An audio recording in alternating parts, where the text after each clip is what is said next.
ஞாயிற்றுக்கிழமை நம்ம உண்ணா நோன்பு இருக்கிறோம் அப்படிங்கிற ஒரு நேரம் ஃபிக்ஸ் பண்ணிட்டோம் அப்படின்னா சனிக்கிழமை 6 மணிக்கு நம்ம திடமான உணவை சாப்பிட்டு முடிச்சிருக்கணும்.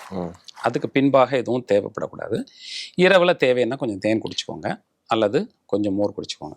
அதாவது நான் சொல்றது சனிக்கிழமை. ஞாயிற்றுக்கிழமை முழுமையாக எதுவும் சாப்பிடாம இருந்து திங்கட்கிழமை காலையில 6 மணிக்கு நம்ம சாப்பிட்றது அப்படிங்கிறது தான். சனிக்கிழமை சாயந்தரம் 6 மணி டு திங்கட்கிழமை சாயந்தரம் காலையில் 6 மணி வரைக்கும் இருக்கிறது தான் ஒரு முழுமையான ஒரு நாள் தண்ணி குடிக்கலாம். ஒரு நாள் அப்படிங்கிறது காலையில் 6 to 6 கிடையாது.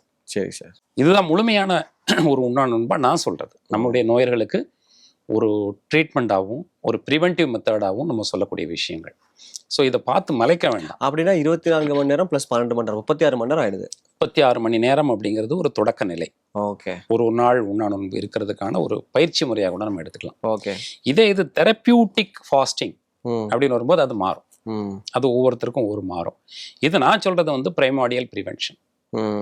நோய் என்னைக்கோ ஒரு 20 வருஷம் கழிச்சு வரக்கூடிய நோயை இன்னைக்கு வராமல் தடுக்கணும் அப்படின்னாச்சுன்னா இது ஸ்டாண்டர்ட் மெத்தட். இந்த மெத்தட்ல நாம வந்து உண்ணா நோன்பு இருக்க ஆரம்பிச்சோம் அப்படின்னா கொஞ்சம் கொஞ்சமா இந்த நிலைக்கு நம்ம வந்துட முடியும்.